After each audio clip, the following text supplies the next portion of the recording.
Welcome to Behind the Paranormal with Paul and Ben Eno.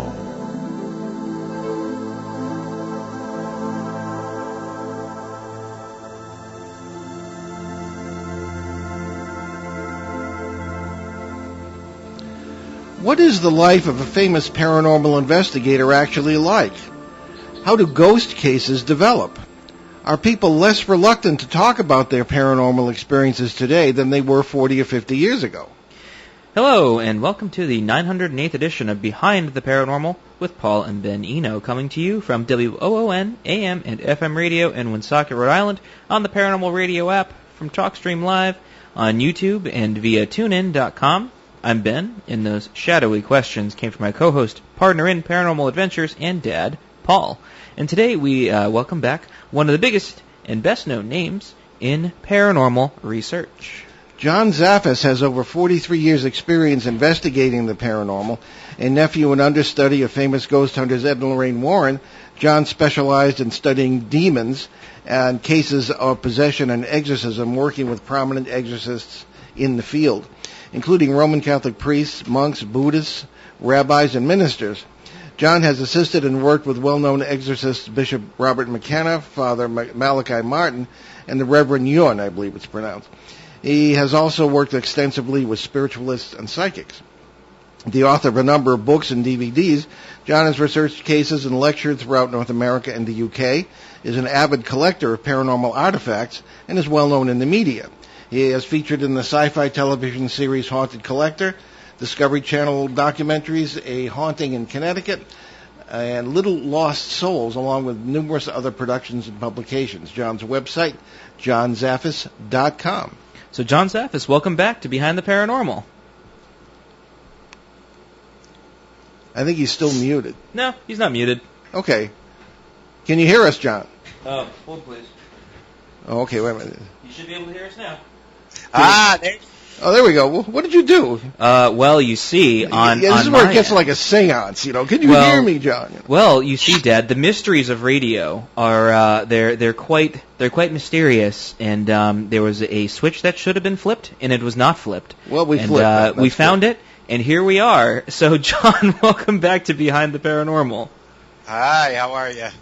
Hey, now that everything's functioning, we're great. Yes, the blood pressure's going down. Yes, indeed. So I guess we'll just jump right into it. So a question that I often hear from people, or things that are asked to my dad is, what's the scariest thing that has ever happened to you in your paranormal research? I think it's the fact of witnessing and seeing something come down a staircase that, it was very murky. It was very, large. It had a very foul odor to it. And it was just something that approached, and as it was approaching, it was just verifying to me at that point in time that these things, exist. They do occur. They do happen. So that was the one thing, and that's this month, August. I believe it's 30 years. Yeah, 30-some-odd years. Oh, wow. That I witnessed that long ago, and it's always stuck with me. I can remember it as clear as day. So it's just those types of things. You just never forget them. Yeah, where did that happen, John? That happened in The Haunting in Connecticut. Oh, okay. That's the one they made a movie out of. Yeah. Okay. Yep. All right. Okay, so I'm going to take a walk down memory lane here. All right. And John is one of the people I wish I had known better over the years, but I first met him, if memory serves, and that's saying a lot at my age. I believe we first met in 1974. You were 19, I was 21, and we met in the living room of Ed and Lorraine Warren, your aunt and uncle. And I didn't, as far as I can recall, I didn't see you again until 1998 when we were on a TV show together, all right, in Connecticut. And I was nervous about meeting you again because, Ed and Lorraine and I didn't really part on the best terms. But, we parted peacefully, but we parted. And after 1978, I had no communication with them after that. So I was nervous about meeting you. I said, oh, gosh, is there going to be any kind of sour grapes or anything else? And you turned out to be the nicest guy in the world. And we had so much fun on that show. I don't know if you even remember it, but it was a call-in TV show. To. Yeah. Okay. Yeah. Yeah. I'm trying to remember it, and it's not jogging my memory. But Paul, I always get intrigued in everything because people say, I remember meeting you up there. Yeah. Again, one conversation that made me laugh was this Jeff Blanchard. As a kid, he goes, I remember meeting you. You were standing there in the kitchen. And I go, I don't remember meeting you. He goes, oh, it was you. You had real long hair all the way down your back. And you guys were talking about food in the kitchen there, and you were bringing something up your mother cooked. I went, okay, then. That happened. Well, we're both Connecticut natives, and I've gone back to the old country, as I refer to it, Connecticut. And I'll be walking down the street in East Hartford when my mother was still there. And I would meet people and have long, chatty conversations about the old days, and I had no idea whatsoever who they were. So, yeah, I get, that kind of happens in life. So, let's go through, if you would, some of your weirdest cases. Now I have to point out to the audience that just like Rosemary Ellen Guiley and John did me the honor of asking me to write the foreword to one of their books, Demon Haunted. And we agree on two things. We're great friends, and it's Sunday, okay? But we have always kind of respectfully taken, different approaches to the paranormal. And, who knows who's right? I mean, we respectfully agree to disagree at times. So, John, tell us about your most fascinating cases, the ones where you felt you learned the most, or that had the most effect on people. I think the majority of the time when I look at things, or I'm one to evaluate everything. I don't take everything at face value. When dealing with this, now again, I think we all evolve. If you don't evolve, then right. There's an issue there. We're looking at things where many years ago, if somebody got scratched or they got pushed, right away we'd be like, oh, okay, it's something demonic. I don't necessarily look at things from that perspective today anymore. If you're dealing and interacting with human spirit, if it was a nasty person in life, they're going to be nasty in spirit form. So I think with that, in understanding it and watching it. But I think the best thing I've walked away with, Paul, is the fact of working with so many different cultures, different belief systems, different practices. It gives you a better understanding on how to evaluate things, how to look at things. If you're dealing with somebody from a Christian perspective, you have to handle it one way. You're dealing with somebody that might be, doing it from Judaism, I'm going to look at it a little differently. Or Native American, pagan, Wiccan, again, with all the different belief systems, I have to take into consideration and look at things on what people believe in, what they don't believe in, or what is going to end up happening. Now, I'm hitting 47 years being involved in the field. I think today, just like most people, I still question a lot of things. I still try to figure out how certain things happen, because there's so much that we just do not quite comprehend or understand how things occur, how they happen, but they do. And the key factor is when you witness stuff, I think that's something that I look at more and hold on to more than anything else. You can hear a story, about a teacup flying across a kitchen table, but until you witness something like that, or you see that happen in front of you, that changes the perspective of it. And it changes it to the perspective of you finally witnessed it, you see it. It's no longer just a story. Now it's a part of your reality. Okay, Ben, did you want to jump in here? I'm hogging the conversation. No, I'm formulating questions. Okay. That's what we're working on here. Yeah, I think that is one of the most aspects is, taking people where they are, and I certainly agree that you have to do that, and keep in mind their belief systems. I mean, if you go charging in with, crosses and holy water, as we all did or used to do, than the people are Muslims or have some other belief system. It's not going to work. And so when it comes to exorcisms, however,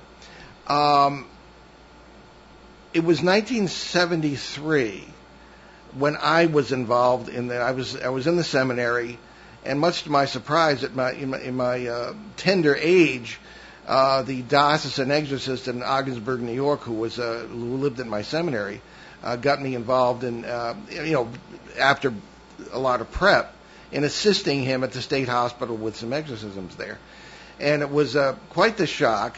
I'd known your aunt and uncle already for a year. Matter of fact, they came up to the seminary at their own expense to speak, and they met and talked, or at least Ed did, with Father Lawrence, the exorcist, and because I know it was all very hush hush what we were doing, but you know me, I don't take things at face value either, and it was like something is wrong here. This interpretation isn't good enough, so. That was one of my first impressions. But what about exorcisms in your experience? You've probably been involved a lot more than I ever was with that sort of thing. Who are the sorts of people who are the exorcists that we mentioned in your bio? Like the monks, or there was Father Alphonsus Trebold, I know, was close with your aunt and uncle. There's so many, Paul, that... I've worked with over the course of the years, Buddhists, rabbis, ministers, priests, shamans, medicine men, witches, and with getting involved with all that, I think one of the most curious things that I walk away from all of this is watching a rabbi or a Buddhist when they start performing the cleansing or the ritual of deliverance, whatever you want to call it, how powerful and how strong some of the elements that they bring in to be able to break something and to clear it. I believe that's what you're asking me. Again, going across the board, there's so many of them. I just never bring their names up or anything. That's something I always look for. Not so much today, because we're in another whole world with a lot of things as far as doing deliverances or exorcisms over people. You got to be more guarded. You got to be more cautious. I think we have a better understanding a lot of times of a lot of the things that need to be ruled out, Paul. Years ago, people didn't really take too much into consideration the simple fact of, is this person on, different types of medications, mental illness, alcoholism, abuse. Those are all critical things I take into consideration before I usually jump in and getting involved, saying, quote unquote, a person needs a deliverance or an exorcism. Oh, exactly, yeah. Well, that would be the thing at the state hospital that we would look at, are things happening outside the patient? Are things flying off shelves on the other side of the room in the presence of doctors and hospital staff? That was sort of a key giveaway in that situation. Mm-hmm. Well, I guess we're gonna probably say the answer is yes to the question I'm about to ask, which is there... I'm not going to say a difference, because there is a difference between, some sort of, for lack of better words, a spiritual thing versus, a mental illness or something. But is there a separation of the two? Can something just be one thing? Yeah, I think what Ben's saying, have you encountered entanglement between mental illness and what's commonly known as demonic activity? So in other words, right? Let's say we have a client who's an alcoholic, but there's actual poltergeist activity going on, right? Do we just say, well, he's an alcoholic, whatever, we're just going to leave him to his business, or is there a connection between the two? There can be. Again, I believe there's so much that we don't understand when it comes into the mind itself, the brain. I do believe very strongly in psychokinetic energy. Can a person in a altered state, whether it's alcoholism or drug abuse, have supernatural or paranormal activity combining in with that? Yes. I mean, even if we just look back over history, how many times we hear about people being in an altered state, at some different types of ceremonies and Native American traditional type things, and some really powerful supernatural things occur and happen at it. So therefore, I take a lot of that in to try and comprehend and understand it, but it has to be handled, in a situation where, okay, if this person has an alcohol problem, that has to be addressed. We have to, something has to be done. That person has to take responsibility on deciding what they're going to be able to do, because both things could be affecting it.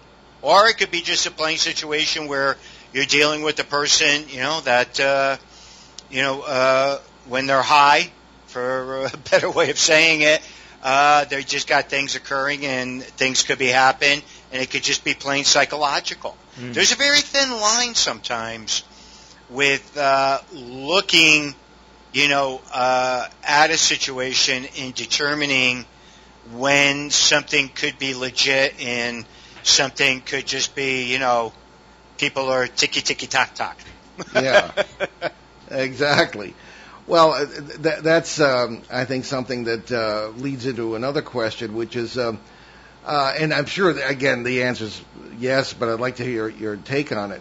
Things used to be simpler in this. My first case, yes. 1970, was we had a couple of Instamatic Kodak cameras, which were high-tech for the time, cassette tape recorder, and a couple of notepads, things like that. And then if you were dealing with people, usually you could sit down, just give them the advice, tell them what you think, maybe talk to their clergy if they had any, whatever. But today, the guy says, the welt on the kid's back came from the poltergeist. Well, you don't know that. You have to call child services, or you could be in trouble. That sort of thing. What's been it's your experience? It's a whole different game. Yeah. Could you comment on that, please? Yes, absolutely. Wow, Paul, you're making me. I'm going back to time where I can remember. We'd get a telephone call or something from an individual, and we'd go out immediately, go investigate to see what was going on, what was happening, trying to figure out, okay, is it paranormal? We're looking for something logical. Is there, a squirrel running around up in the attic? Can't just do that today. There's so much that prep work. I call it prep work now. Yeah. If you're going in and you're investigating, you have to look at things. You have to rule out immediately. Okay, are we dealing with alcoholism? Drug abuse, spousal abuse? Are there, anything going on with the kids? Is there so many obstacles have to come into play before I would actually get involved today with doing something, let alone just jumping forward with getting involved with having someone go in and do a deliverance or an exorcism, because now that's another whole new issue that we have to deal with. And another whole thing that we didn't take into consideration years ago, we were looking at it as just moving forward with trying to help a person. Today, you got to be even more guarded and more careful, because, boom, right away you can end up in a whole situation that could go down a legal road. That's right. So, it's a different world today. Totally different world. Yeah. When let's assume you jump through the hoops you need to jump through, and you realize that there's something paranormal going on, and you need to do something. How do you approach the situation when there are children involved? In other words, in our experience, very often the parents say, "Well, we saw these things, but we don't tell the children." And we don't. We're trying to protect them from this. But I usually say, children see everything. So I always advocate that they be honest. What's your approach to that? I find it a little difficult when somebody says that to me. Okay, again, You're living in the house, you got the kids there, kids see all. I They remember do. being a kid. There was plenty I've seen. Again, and I can remember my parents or somebody saying, oh, we didn't even know you heard that or you seen that. Yeah. Again, kids know a lot more than you realize. But on the flip side of that today, I think parents are a lot more open with the kids today than they ever were before. I find a lot of parents talk more openly about things that are occurring, things that are happening. I think I've seen where parents, if they do got something going on, they will try to just get a good feel for what is happening. Now, the other part to that, too, is if it's a child that's experiencing things and the parents aren't, I think the parents are more apt to investigate, if you will. They start to dig in, trying to figure out, okay, can this be something happening on a supernatural level, or is my child having, an emotional problem? Do I need to take them in for counseling? I see a lot more of that today than I do anything else. Yeah. Okay, we got some time before our break. Let's move to a question from a listener, our very good friend of the show from Bogota, Colombia, Peter Shelley, who we use his last name because he's actually co-hosted. His cover was blown at that point. So, Ben, if you'd share the questions with us, please. Sure thing. So the first question is, have you ever investigated any cases where paranormal phenomena and UFOs are both reported? And if so, can you share some of the most interesting examples? I think one of that, yes, absolutely. There are so many close parallels to, dealing with these things as far as, a good example, with UFOlogy, cryptozoology, or any of those things, I'm fascinated by all that because these are all things we can't rule out. So again, when somebody tells me they see a little, gray shadow form or a little black shadow form, or there's a possibility that they have these little creatures looking in the windows, or they feel that, something was in and then it disappears, I take all that into consideration because parallels are so strong into the circumstances, and sometimes it's difficult to be able to exactly distinguish between what could be happening, what might not be happening. One of the funniest stories, I think, when it comes into dealing with Bigfoot, even though I'm going a little off there, we went to go investigate this case, and the people insisted it was Bigfoot. The aliens had brought Bigfoot onto their property, and Bigfoot was hiding in the bushes, and it had babies. Now, we all have to take these stories and deal with them and try and figure out what we're dealing with, what we're not dealing with. Again, there's such a thin line between the different parallels, if you will. I take all of these things into consideration when investigating and getting involved. So to say that I've investigated cases that might have, been alien encounters, absolutely, I would never rule it out. Do you think that maybe we try to see things from our own point of view to the point where we put labels that we can understand on phenomena that maybe we don't understand? We have to. Yeah, the crossover phenomena is the term, I guess, that's being used now for what we're discussing. Yeah, I mean, again, we have to take it to a point where, I take that stance on the fact that there's just so much we don't know. There's so much happening, that just, when you start weighing and you start looking at things, the possibilities. I always call it the possibilities.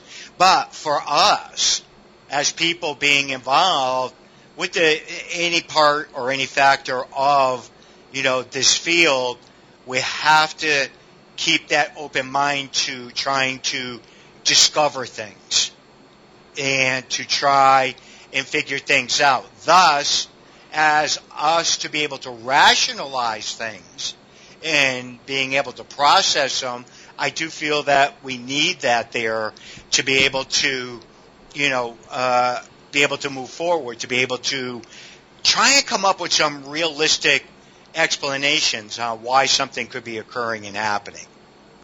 Now, when you carry out an investigation, do you? I suppose more typically it would be a house or a family involved in your experience. How far outside the house do you look? Do the family? Do you talk to relatives? Do you talk to neighbors? Are there, you go out in the yard, that sort of thing, and check out the area? How far do you go? How far do you push the envelope? How far do I push it? As far as I can push it.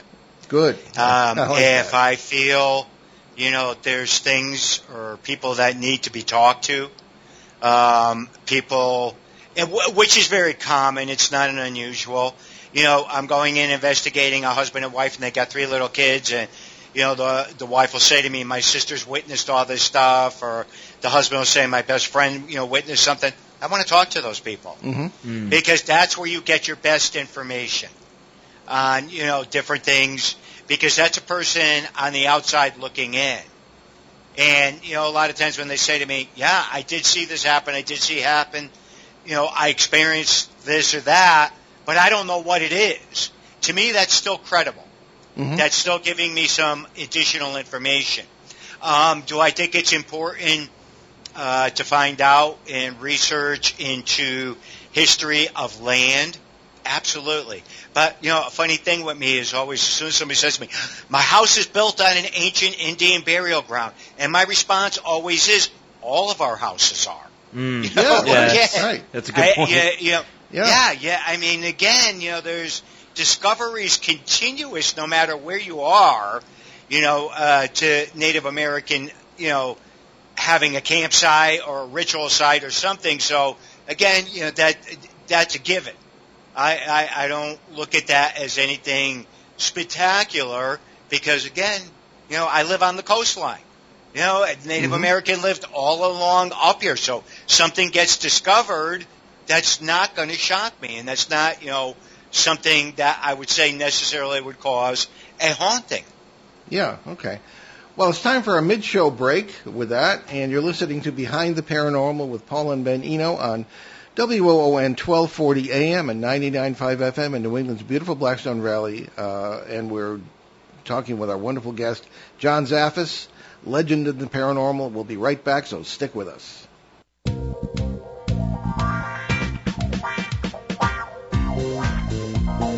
The night is alive. Join us and take a walk on the weird side when you tune in to The Kingdom of Nye, hosted by Heather Wade. The finest in late night talk. Listen live free weeknights starting at 9 p.m. Pacific time at thekingdomofnye.com, talkstreamlive.com, and the Paranormal Radio app.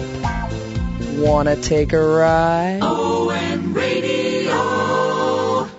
And welcome back to WOON Radio and Behind the Paranormal with our guest today, John Zaffis. Ben, why don't we move on to the second of Peter Shelley's questions, Yes. all the way from South America. We did not forget you, Peter. So the second question is, have you discovered any evidence that government agencies are interested in your work? For example, contacts by Men in Black and so on. Yes. Years ago, we had a team that came out and I thought it was for a documentary, for a TV show or something like that.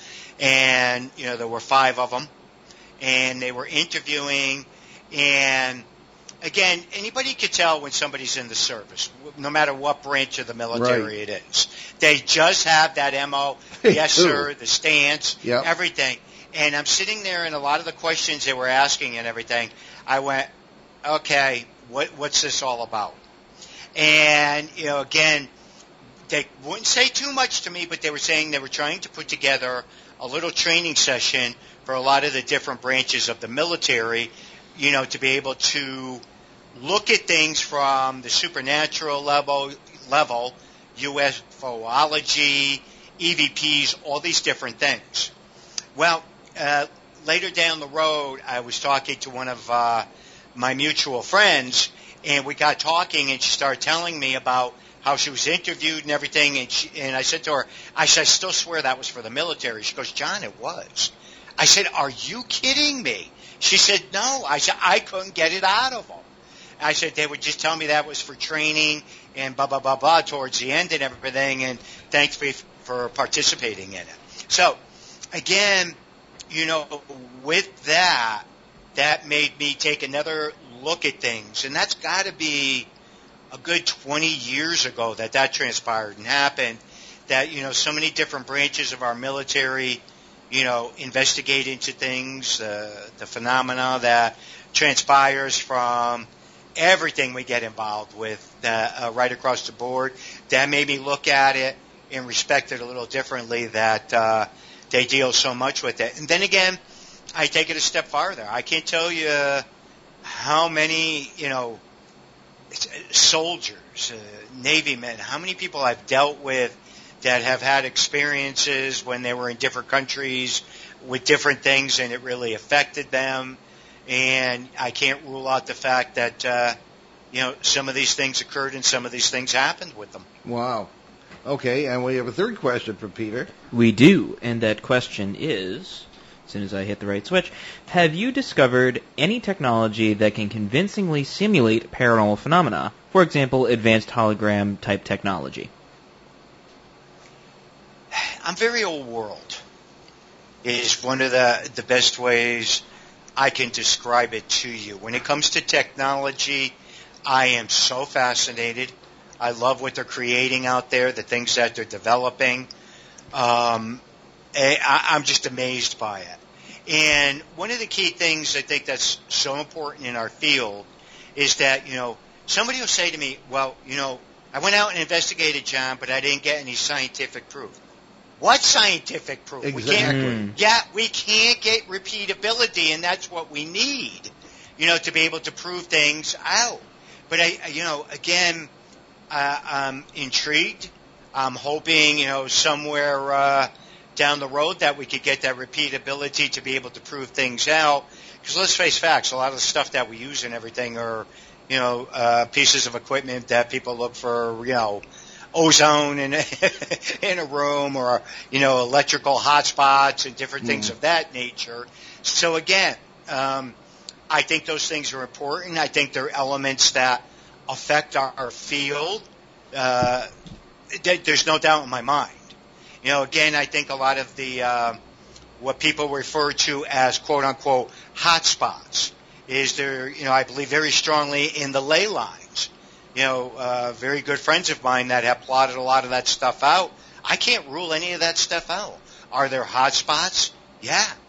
So there's just those types of things that I'm intrigued by. Okay, good example. I'm very fascinated by the Skinwalker Ranch TV special that's been on with the amount of equipment. They have scientists involved with that. Engineers. I mean, that intrigues me. Because they're all looking and they're searching to be able to prove or disprove things out. And that's what we need.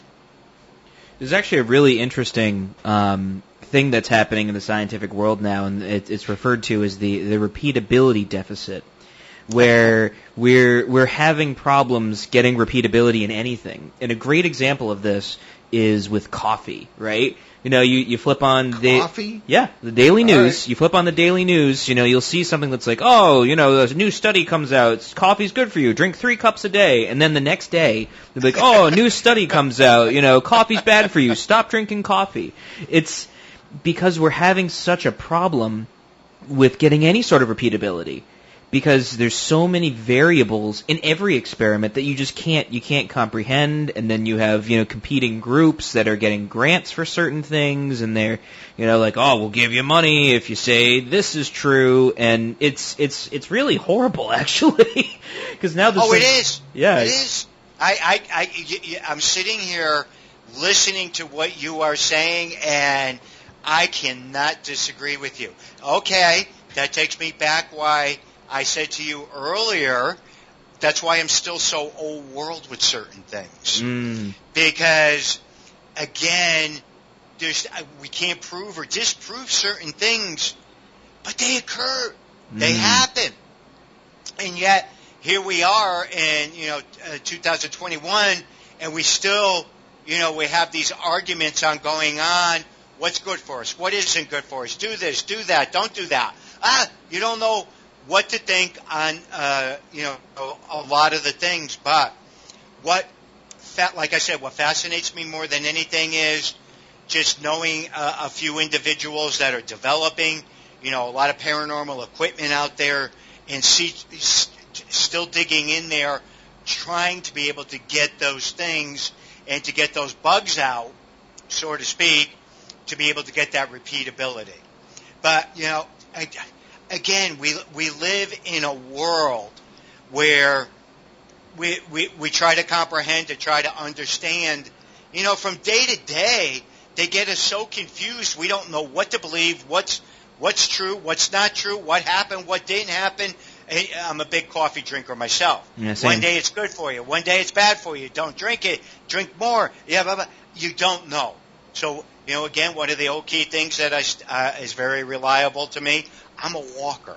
I walk and walk and walk because it helps to clear my mind. Yeah. I think it helps to, keep me going, to an old method, but, it's something that I stand by. Then I come in and have a cup of coffee. Oh, that's absolutely right. Absolutely right. Now, so speaking of the gear that we have, because we live in a society where everybody's drunk with technology, right? We just rely on it for everything.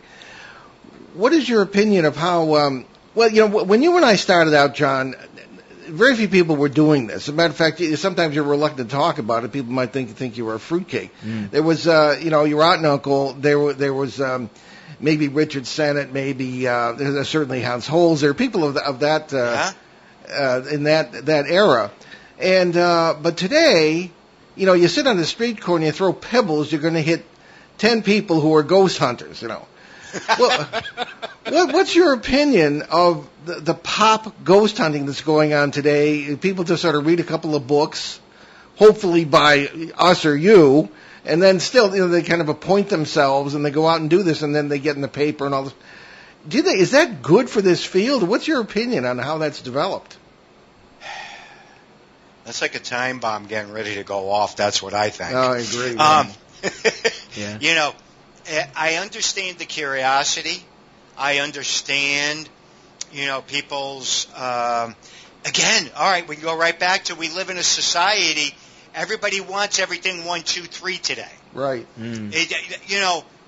Paul, I still enjoy sitting down reading a hardcover book. Oh, me too. I cannot sit and read something off of a Kindle. If I'm sitting reading something off of the screen, it drives, but then again, I know we have to advance. I know we have to move forward. Okay, but today, in interacting and dealing with a lot of it, somebody can go out and capture an EVP. They'll get a glob or something, and next thing you know, they're on the internet. They got their TV show going. They're auditioning for the next big hit on a paranormal TV show out there. I mean, it's just mind-boggling because there's no fundamentals. Mm-hmm. There's nothing there. What happened to going out and experiencing things? What happened with sitting down with talking to all the old gurus? I enjoy that. I love that.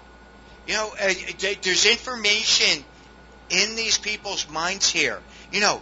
Edison, all these people that were involved with trying to discover some of this stuff.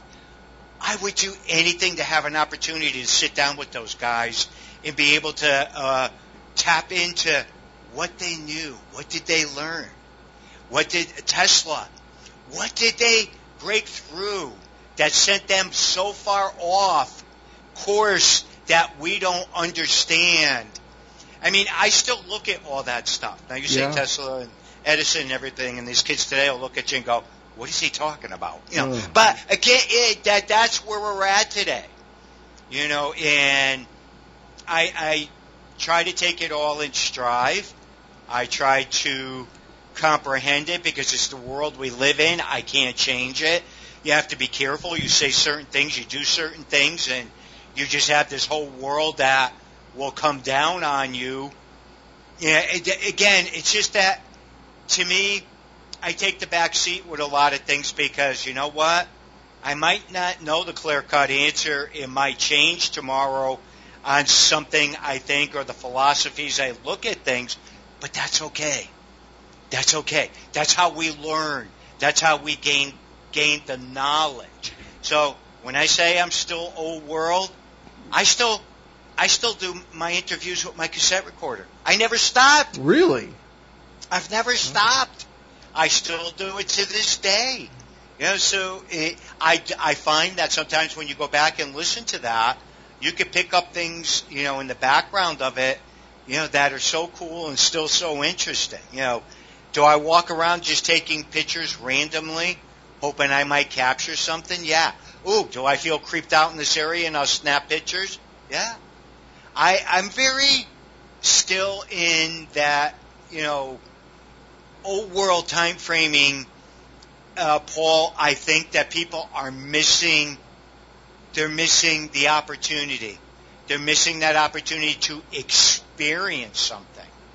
Whether you want to call it supernatural or not, it doesn't matter to me. But too many people are missing that opportunity to experience something, to witness something, because everybody's so gung-ho on making sure there's 50 cameras set up, there's this set up, that is set up, and everything is set up. By the time they get done doing that, they could have missed that whole experience of what was occurring or what was happening. That's really interesting that you say that. Okay, but I got to go on the flip end of it. Okay, here's the flip end of it. With all the cameras that are out there and all the different sensors and everything, do they have that golden opportunity of capturing something? Yes, but that personal element is removed at that point.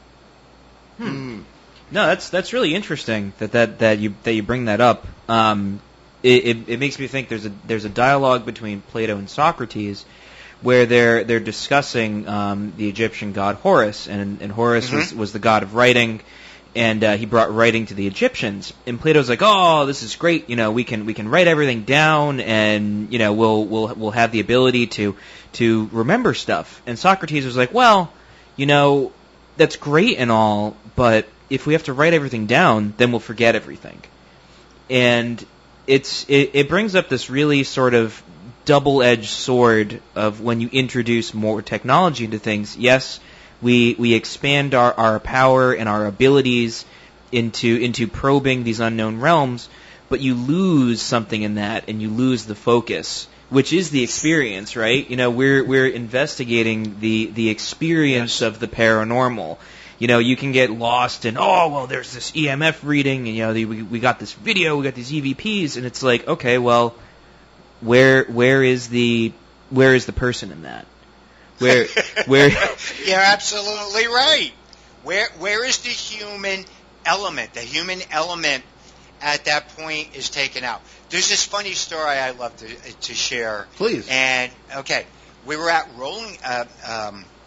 Waverly, and this is many years ago. Now, to me, shadow people are interesting. Why? We don't know what they are. We still don't know what shadow people are. Okay, and they dart in and out real quick. I was up on this one level. I was with Rosemary Ellen Guiley, and she was standing there, and she looked at me. She goes, "John, look." And I'm looking down the hallway, and I see these little things darting back and forth, right? And I'm like, "Ro, is that shadow people?" And she goes, "I think so, John." And, I'm standing there, and I'm looking and everything, and I'm going, "Okay, are we hallucinating, or is it?" I go, "Nah, Ro isn't a hallucinator. She wasn't one to anyways, no. Clear cut, that Ro was Ro, right?" Yeah. And I went, "Whoa." I said, "I got to go see." And I got up so fast, and she's going, "No, no, no." And I'm going down into the abyss because I want to see what these shadow people are all about. And I came back, and I go, "Ro." "Yes, John." I go, "They disappeared." She goes, "Of course they did. You just chased them away." She said, "You can't go up to shadow people because we don't know. We don't know if they want to be around us or not." And I'm sitting there and I'm looking at her, and I go, "But Ro, what if we were able to touch them?" She turned and looked at me. She shook her head. She goes, "As usual, John, you are one of the most complicated people I've ever met in my life." Oh, dear. Oh, that was funny. I wish I'd had the chance to work with her the way you did. But one of the things that really steams my clams, John, probably yours too, is when you see somebody's Facebook page or website and they've been maybe in the field for 15, 20 years, maybe a little longer. And they say, "Oh, I've done thousands of cases." Well, how much time do you? I mean, like in your case, you probably have, but how much time do you spend on those cases when they're saying thousands? I mean, we've been working on one. Matter of fact, you live at the edge of the flap area, as we call it, in the Torrington, Goshen, Litchfield, Connecticut area for 15 or 16 years, and we're nowhere near done. So, I mean, what's your opinion on that sort of thing? People making these claims, and how long do you typically spend on a case? Well, it could depend on the circumstances with me getting involved with something. A lot of times if, I got involved, did everything I needed to do, was able to lay out the floor plan, so to speak, what needs to be done. A lot of times, and especially today, Paul, with clergy friends of mine that I've been friends with years, as you know, a lot of them don't like to be out in the forefront. They don't want to be involved with the hoopaloo. They don't. And to this day, I respect that. I'll call them up and I'll go, "Hey, Padre, okay, I think this is legit. This is your parishioner. I think there's things going, or vice versa." They'll call me up and they'll say, "John, do me a favor, just check it out, and see if it's real." I back off of those situations. Okay, there's other situations. People aren't religious or anything like that. I want to go in, see, what's going on, what is happening. So, can I spend an overnighter? Do I spend literally weeks in homes anymore? No, I don't do things like that anymore. Can I go to a place, in 2 or 3 hours and say, okay, it's a good possibility we got something happening? To me, it depends on circumstances. It depends on what's involved with it. If we're dealing with children that might be involved with it, that I'll look at a little bit differently in comparison, to other circumstances. So it's right across the board. But one thing I did find out, and Paul, I think you'll find this interesting, that when people start talking today that have been in the paranormal, 5, 6, 7 years, I've been involved with thousands of cases. What are they looking at? Okay, they're going by doing something online, doing an email, talking to somebody on a telephone, and they take that and excuse me, and credit that as being involved with an investigation. Mm-hmm. So again, I look at that and try to understand that and go, okay, that's a very thin line. Again, did they get involved with an investigation just responding back and forth on an email? Technically, yeah. Technically, they could have been involved with it. So again, it's all these quirky things that, we look at and, gosh, we understand. I often just take that step back and I look back at it, in the 80s and the 90s especially, just watching the amount of groups that would go in and out, the people that would be involved with dealing with that in Lorraine. At any given time, they could have had 6 or 7 different groups of people out investigating. How I was always intrigued by that. Mm-hmm. And it would be, when you would get together at their house, then, you would do what today we call the big reveal, and you'd be sitting talking about what happened, what didn't happen.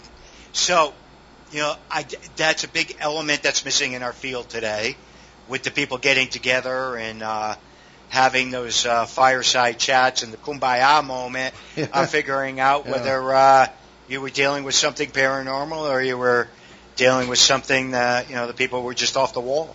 Exactly. John, we're almost out of time here, so please tell us about your books, your website, where people can find out more. Well, the best way to get a hold of me is johnzaffis.com. I have a site up there, a bookstore up there with several of the books that are being done. We're just about completing book number 5. And with Debbie and Larry Elward.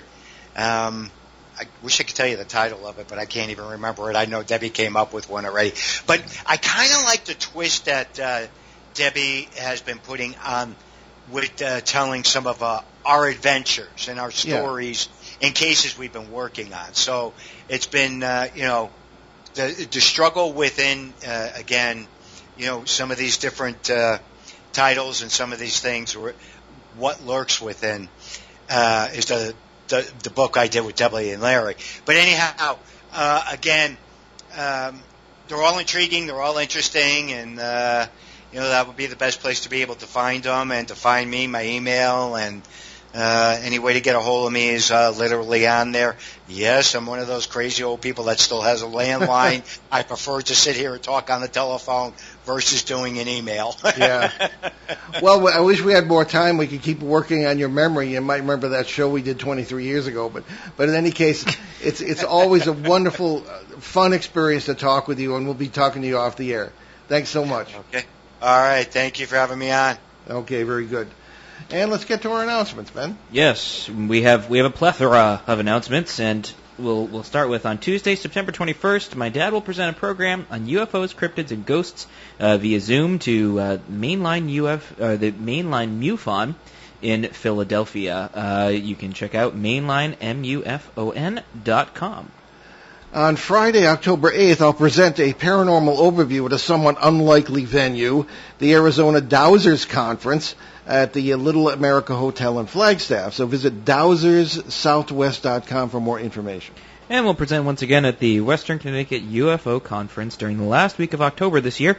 On Sunday, the 24th, we'll do a live simulcast with the conference. This will be an open-line show format with Kathleen Martin taking questions from conference participants and our global audience on the Betty and Barney Hill abduction case, of which 2021 is the 60th anniversary. And on the following Saturday, COVID variants permitting, we'll present live at the Danbury, Connecticut Public Library to wrap up the conference. And other speakers that week will include Mark D'Antonio, Tom Reed, Michael Scratt, Linda Zimmerman, and Mike Panicello from Connecticut MUFON.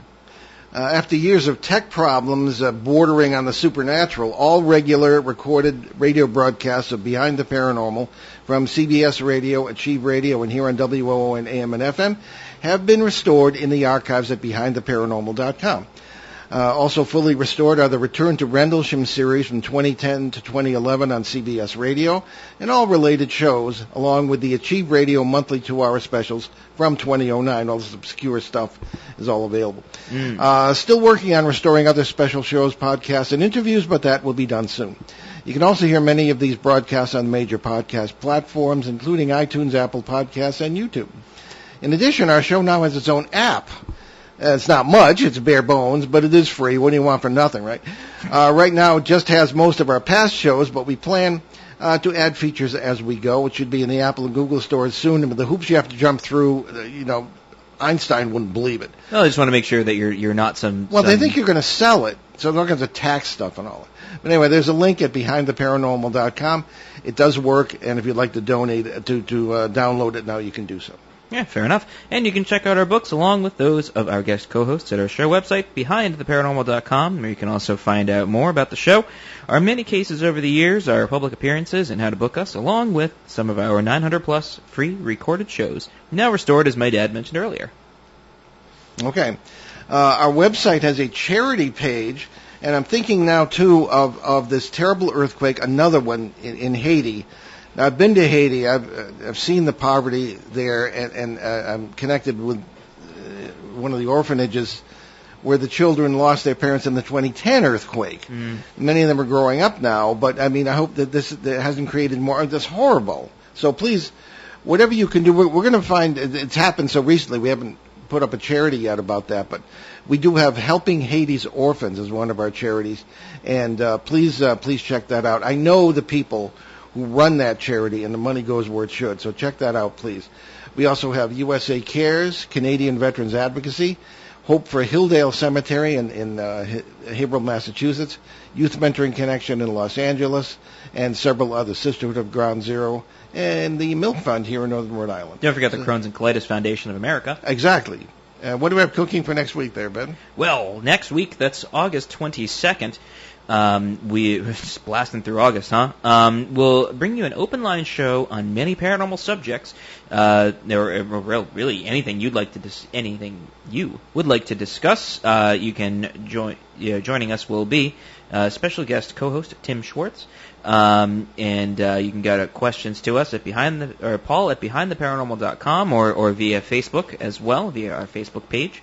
And we'll go from there. What's the quote for this week, Dad? Well, we leave you today with a deep quotation from everyone's favorite 13th century Persian theologian, Rumi, which might require a little thought. Quote, "If you are irritated by every rub, how will your mirror be polished?" Unquote. I'm Paul Eno. And I'm Ben Eno. And thanks for joining us on our great cosmic journey, and we shall see you next time on Behind the Paranormal. Return to this radio frequency 167 hours from now for another edition of Behind the Paranormal with Paul and Ben Eno.